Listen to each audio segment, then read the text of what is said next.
चित्र आपण मानक विचलित करें दयाकोरी दुर्बल हृदयवान व्यक्ति किंबा छोट पिला यह देखंतु नहीं जी ओडिशा कौन प्रकार अंधविश्वास उपर भरोसा करे नहीं तथा ताकु सहमति प्रदान करे नहीं रीतिनीति और प्रथार अनुसंधान करबा हेउची ए धारावाहिक उद्देश्य ए कार्यक्रम को अधिक रोमांचकर करबा पई किछि मनगड़ा दृश्य देखा जायछि। मद्यपान और धूम्रपान स्वास्थ्य पई क्षतिकारक।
आश्विन मासर शुक्ल पक्षर नवरात्रि समय दुर्गति नाशिनी माँ दुर्गांकर आराधना और शक्तिर विशेष साधना करा जाए।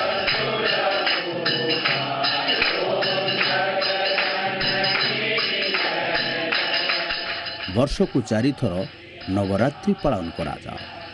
सेथि मध्यरो दुईटी हेउछि प्रकाट्य नवरात्रि और अन्य दुईटी गुप्त नवरात्रि। प्रकाट्य नवरात्रि रे माँ दुर्गांकर पूजा करा जाए अर्थात से शक्तिशाली 9 दिन रे माँ लक्ष्मी और माँ सरस्वती आराधना मध्य करा जाए।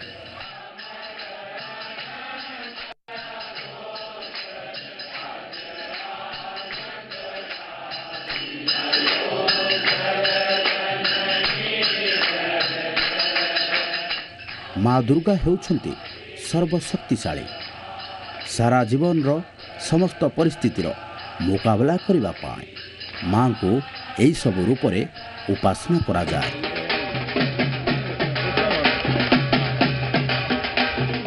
कहा जाए जे माँ दुर्गा माँ लक्ष्मी और माँ सरस्वती तीनोटी भिन्न भिन्न गुणर प्रतीक अटंती। प्रथमतः जड़ता अर्थात शक्ति अमरता और क्षमतार इच्छा। द्वितीय धन आग्रह इच्छा भौतिक दुनियार इच्छा। तृतीय सत्व अर्थात ज्ञान परमानंद और ईश्वर प्राप्तिर कामना।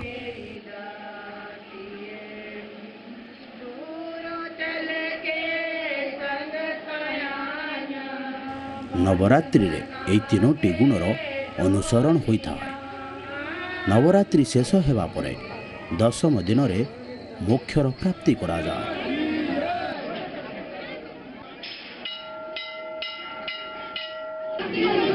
मान्यता रही जे गुप्त नवरात्रि रे शक्ति प्राप्ति पाई साधना करा जाए किंतु आश्विन मासर शारदीय नवरात्रि रे मध्य मशाणी साधक माने मां को प्रसन्न करने को चेष्टा करते।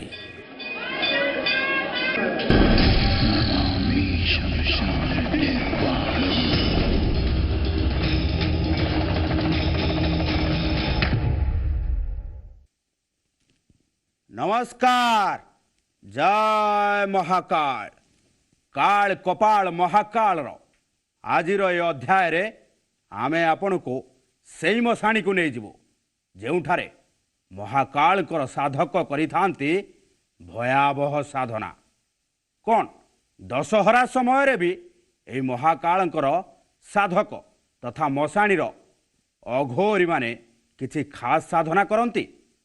कौन नवरात्रि अवसर रे माँ दुर्गांकर शक्ति साधना मशाणी पर्यंत पहुँची पारुछि ना नहीं? ए सब प्रश्नर उत्तर पाइबा पाई काल कपाल महाकाल टीम पहुँची सही भली एक मशाणी को जेउठारे राति सारा होइथाए अघोर साधना।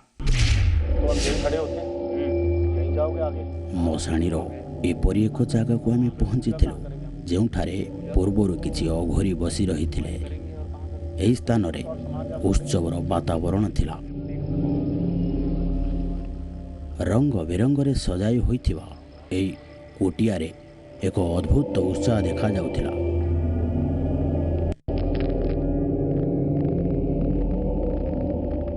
ମଶାଣିର ସେହି କଳା ରଙ୍ଗ ବିଭିନ୍ନ ରଙ୍ଗ ଦ୍ୱାରା ଘୋଡ଼ାଇ ହୋଇଯାଇଥିଲା। ଆମକୁ କୁହାଯାଇଥିଲା ଯେ ନବରାତ୍ରି ଦିନ ଅଘୋରୀ କିଛି ଖାସ୍ ସାଧନା କରିଥାନ୍ତେ। ଆଜି ରାତିରେ ଏଠାରେ ହେବାକୁ ଯାଉଥିଲା ଶକ୍ତି ସଞ୍ଚୟ ସାଧନା। ଆହୁରି ମଧ୍ୟ ଆମକୁ କୁହାଯାଇଥିଲା ଯେ ମଶାଣିରେ ରହିବା ଏତେ ସହଜ କାମ ନୁହେଁ। ସିଦ୍ଧି ପ୍ରାପ୍ତି କରିବା ପାଇଁ ପୁରା ଜୀବନ ବିତି ଯାଇଥାଏ। ଏହି କାରଣରୁ ଅଘୋରୀ ମଶାଣି ଶକ୍ତିକୁ ପ୍ରାପ୍ତ କରିବା ସହିତ ନବଶିଶୁଙ୍କୁ ବିଶେଷ ସାଧନା ଶିଖାଇବାକୁ ସାଧନା କରିଥାନ୍ତି। ଅଘୋରୀଙ୍କ ମତରେ ନବରାତ୍ରିର ଏହି ସମୟ ସାଧନା କରିବା ପାଇଁ ସହଜ ହୋଇଥାଏ।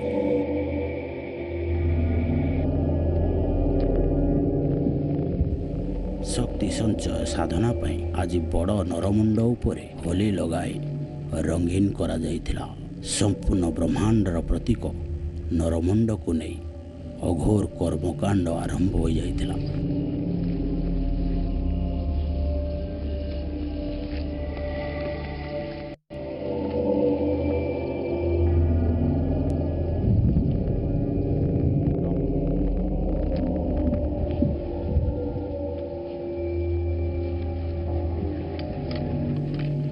ଆମକୁ କୁହାଯାଇଥିଲା ଯେ ଏହି ମଶାଣିର ଅଦୃଶ୍ୟ ଶକ୍ତିର ସହଯୋଗ ପାଇବା ପାଇଁ ନରମୁଣ୍ଡର ପୂଜା କରାଯାଏ।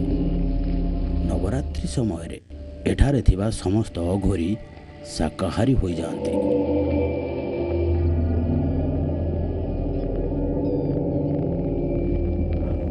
ଏପରିକି ମଦର ଭୋଗ ମଧ୍ୟ ଏଠାରେ ଲଗାଯାଏ ନାହିଁ। ତେବେ ଏଠାରେ ହେବାକୁ ଯାଉଥିବା ସାଧନାରେ ସାତ୍ଵିକ ସାଧନାକୁ ପ୍ରାଥମିକତା ଦିଆଯାଇଥିଲା।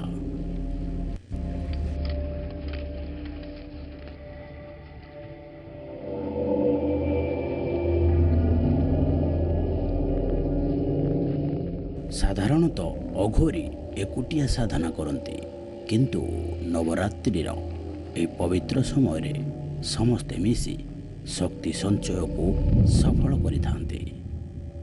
ନବମ ଦିନ ପରେ ଏମାନଙ୍କ ସଙ୍ଗମର ପରୀକ୍ଷା ହୋଇଥାଏ।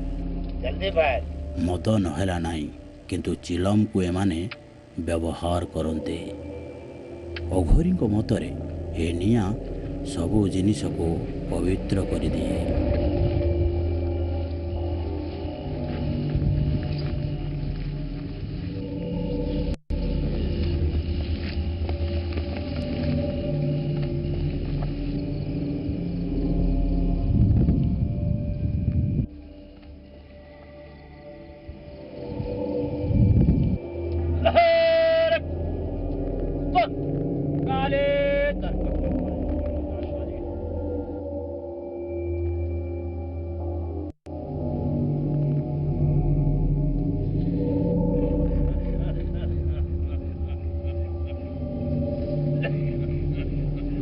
ଚିଲମ ତାର ପ୍ରଭାବ ଦେଖାଇ ସାରିଛି। କଲିଜା ଏ ଧୂଆଁକୁ ଗ୍ରହଣ କରୁନଥିଲେ ମଧ୍ୟ ଅଘୋରୀ ଏହାକୁ ମହାକାଳଙ୍କର ପ୍ରସାଦ ଭାବେ ଗ୍ରହଣ କରନ୍ତି।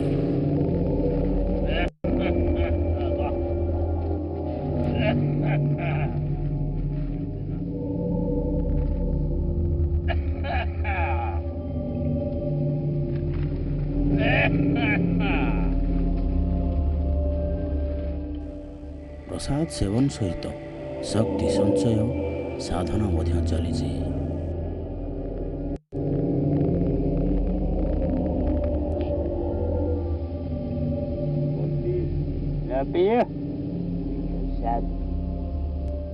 ନିଜେ ଚିଲମ ଟାଣି ସାରିଲା ପରେ ବର୍ତ୍ତମାନ ନରମୁଣ୍ଡକୁ ସିଗାରେଟ୍ ଚଢ଼ାଯାଉଥିଲା।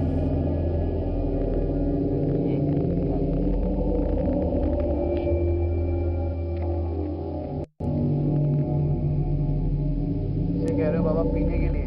हाँ, वो की रहे हैं। ये खोपड़ी? हाँ। हमें तो ऐसा कुछ भी नजर नहीं आता। बहुत होगा, देखनी है तेरे को बच्चा। ଅଘୋରୀ ଗୋଟିଏ ବେଲୁନକୁ ହାତରେ ଧରିବାକୁ କହିଲା ଓ ନରମୁଣ୍ଡ କିପରି ସିଗାରେଟ୍ ପିଉଛି ତାକୁ ଅନୁଭବ କରିବାକୁ ମଧ୍ୟ କହିଲା। ହାତରେ ବେଲୁନ ଧରିଥିବା ସମୟରେ ସତେ ଯେପରି ଏକ ଅଦ୍ଭୁତ ଅନୁଭୂତ ହେଉଥିଲା।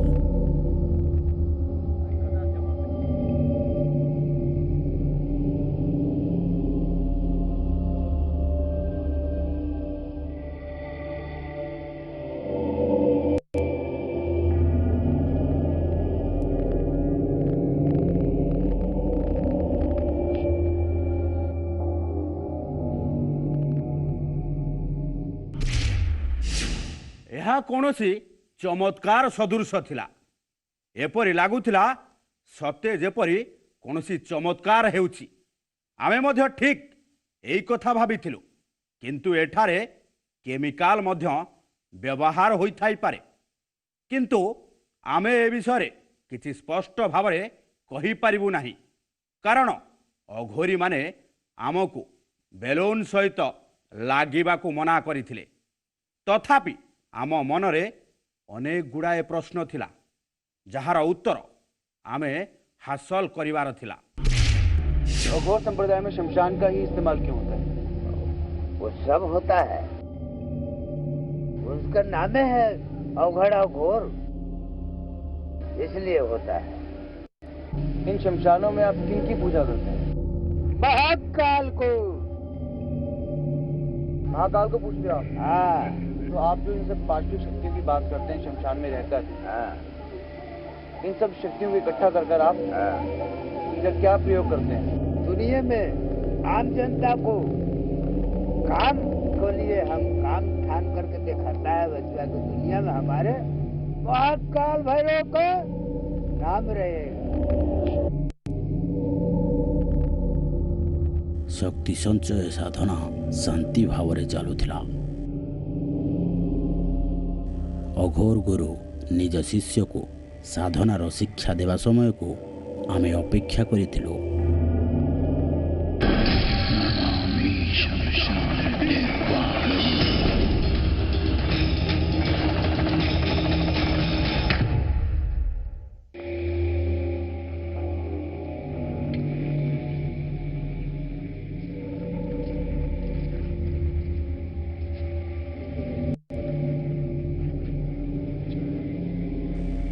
ଆଜି ତାକୁ ନିଜ ଗୁରୁଠାରୁ ସିଦ୍ଧି ପ୍ରାପ୍ତି ହେବାକୁ ଯାଉଥିଲା।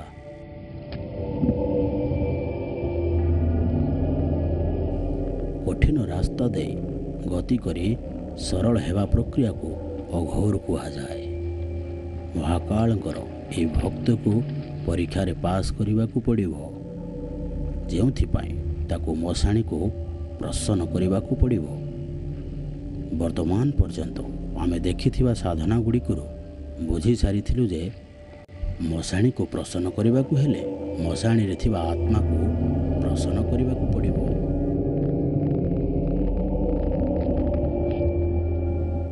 ମଶାଣୀ ଆତ୍ମାକୁ ସ୍ୱାତ୍ବିକ ଭୋଗ ଚଢ଼ାଯାଉଥିଲା।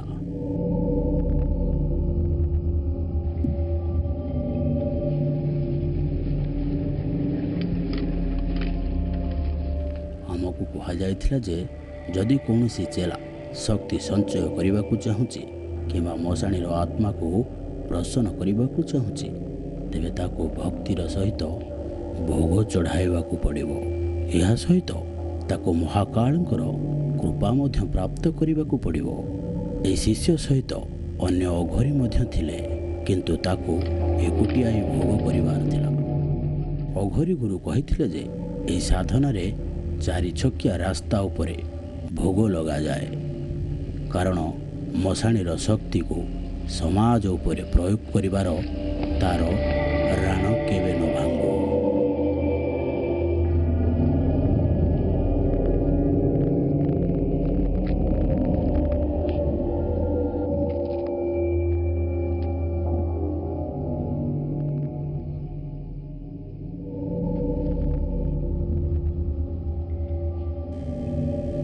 ନୂଆ ଅଘୋରୀ ଅଘରୀ ଭୋଗ ଲଗାଇବା ପରେ ଗଙ୍ଗାରେ ସ୍ନାନ କରିବାକୁ ଗଲା। ୟା ଦେବୀ ସର୍ବଭୂତେଷୁ ଶକ୍ତିରୂପେଣ ସଂସ୍ଥିତା ନମସ୍ତସୈ ନମସ୍ତସୈ ନମସ୍ତସୈ ନମୋ ନମଃ। ଶିଷ୍ୟର ଅଘରୀ ଗୁରୁମାଙ୍କୁ ସବୁବେଳେ ସ୍ମରଣ କରୁଥିଲେ ଓ ଶିଷ୍ୟ ନିଜକୁ ଗଙ୍ଗା ଜଳରେ ପବିତ୍ର କରୁଥିଲା। ଗଙ୍ଗାରୁ ବୁଡ଼ ପକାଇ ବାହାରିଲା ପରେ କମଣ୍ଡଳରେ ଜଳ ଭର୍ତ୍ତି କରି ଆଣିଥିଲା। ଏବେ ସେ କୁଆଡ଼େ ଯାଉଥିଲା?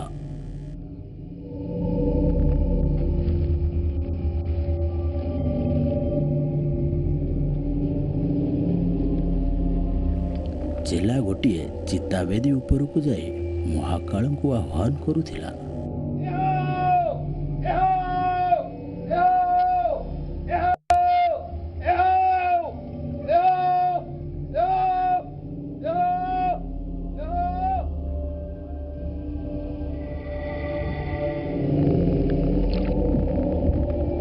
ଏପଟେ କୁଟିଆରେ ଦୀପ ଉତ୍ସବର ପ୍ରସ୍ତୁତି କରାଯାଇଥିଲା। ଅଘରୀମାନେ ଘିଅ ଦୀପ ଜାଳି ଭକ୍ତିର ସହିତ ମହାକାଳଙ୍କୁ ଆହ୍ୱାନ କରିବାକୁ ଲାଗିଲେ। जय महाकाल, जय कालाकाल महाकाल, जय महाकाल, जय महाकाल की जय, जय महाकाल की जय, जय महाकाल, जय महाकाल, जय महाकाल, जय महाकाल, जय महाकाल, जय महाकाल। ମହାକାଳଙ୍କ ଭକ୍ତଙ୍କୁ ମହାକାଳଙ୍କର ନାମକୁ ଜପ କରୁଥିବାର ଦେଖିଲା ପରେ ଅଘୋର ପନ୍ଥକୁ ନେଇ ଆମ ମନରେ କିଛି ପ୍ରଶ୍ନ ଉଙ୍କି ମାରୁଥିଲା, ଯାହାକୁ ଅଘୋରୀର ଗୁରୁ ଶାନ୍ତ କରିଥିଲେ। ସେ କହିଥିଲେ ଯେ ମଶାଣୀ ସାଧନାରେ ଭାବନା, ସମର୍ପଣ ଓ ଆତ୍ମାର ପ୍ରଧାନତା ହୋଇଥାଏ। ନରମୁଣ୍ଡ ଓ ମହାକାଳଙ୍କର ସାଧନା ଶେଷ ହେବା ପରେ ସମସ୍ତ ପୂଜା ସାମଗ୍ରୀ ଗଙ୍ଗାରେ ନେଇ ବିସର୍ଜନ କରି ଦିଆଗଲା।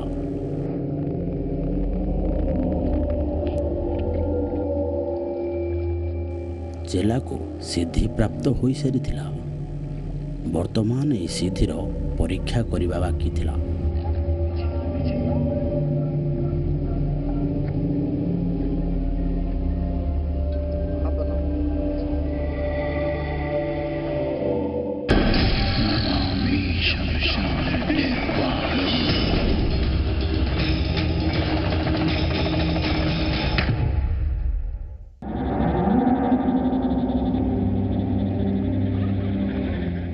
ସୁନସାନ ମଶାଣୀରେ ମଶାଣୀ ପରୀକ୍ଷା ଦେବାକୁ ଏହି ଚେଲା ବାହାରି ଯାଇଥିଲା।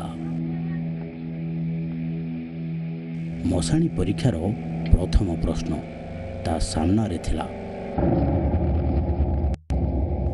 ଆଉ ଅଘୋରୀ ଗୁରୁଙ୍କ ହିସାବରେ ତାକୁ ତାର ପ୍ରଥମ ପ୍ରଶ୍ନର ଉତ୍ତର ମିଳିସାରିଥିଲା। କେଜାଣି କିଏ ଏହି ଚିତାବେଦୀ ଉପରେ ଶବ ଛାଡ଼ି ଯାଇଥିଲା। ବର୍ତ୍ତମାନ ନୂଆ ଅଘୋରୀ ଏଠାରେ ଶବ ପ୍ରଣାମ ଓ ଶବ ସମ୍ମାନ କରିବାକୁ ଯାଉଥିଲା। ମହାକାଳଙ୍କ କୃପାରୁ ପ୍ରଥମ ପ୍ରଶ୍ନର ଉତ୍ତର ପ୍ରାପ୍ତି ହୋଇସାରିଥିଲା। ଏବେ ସେ ନୂଆ ଅଘୋରୀ ଦ୍ୱିତୀୟ ପ୍ରଶ୍ନର ଉତ୍ତର ଖୋଜିବାକୁ ବାହାରି ଯାଇଥିଲା।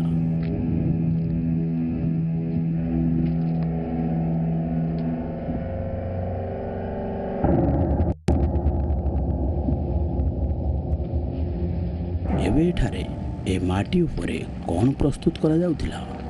କୁହାଯାଇଥିଲା ଯେ ମାଟି ଉପରେ ଯନ୍ତ୍ର ପ୍ରସ୍ତୁତ କରି ଯଜ୍ଞକୁଣ୍ଡ କରାଯାଉଥିଲା।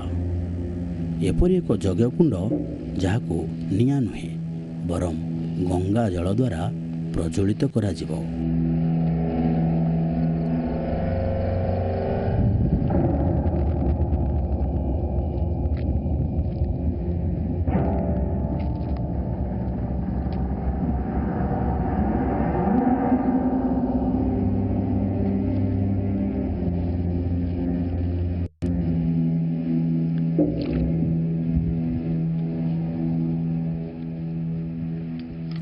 ଫୁଲ ଦ୍ୱାରା ବେଦୀ ପ୍ରସ୍ତୁତ କରାଗଲା।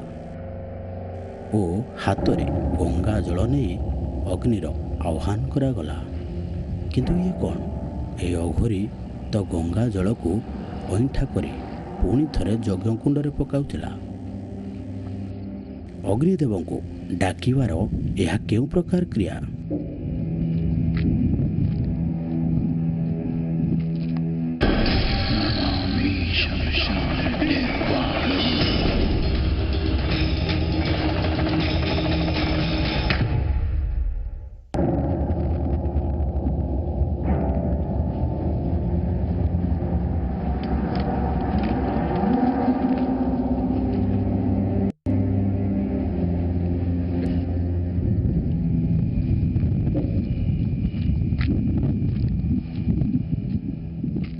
ଦେଖୁ ଦେଖୁ ବିସ୍ଫୋଟର ସହିତ ଏ ଯଜ୍ଞକୁଣ୍ଡରେ ନିଆଁ ଜଳିବାରେ ଲାଗିଲା।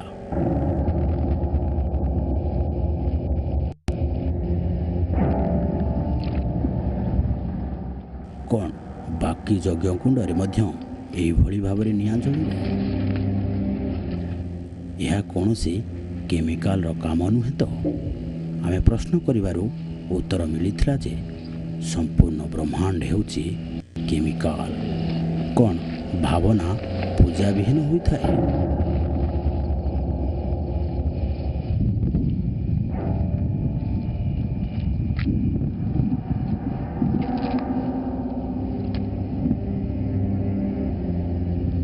वो मुर्दे का संबंध इस साख से है। मतलब जहाँ पे मुर्दा पड़ा है जी, सामने मुर्दा पड़ा हुआ उसका संबंध इस साख से है। ଚାଲିଥିବା ସାଧନାରୁ ସାଧକକୁ କ'ଣ ପ୍ରାପ୍ତି ହେବ? କ'ଣ ଏହି ସାଧନାରୁ କୌଣସି ପରିଣାମ ବାହାରିବ? ସମସ୍ତ ପ୍ରଶ୍ନର ଉତ୍ତର ଆମେ ଆପଣଙ୍କୁ ଦେବୁ, ହେଲେ ଆଜି ନୁହେଁ, ଆସନ୍ତାକାଲି ଠିକ୍ ଏହି ସମୟରେ। ଜୟ ମହାକାଳ।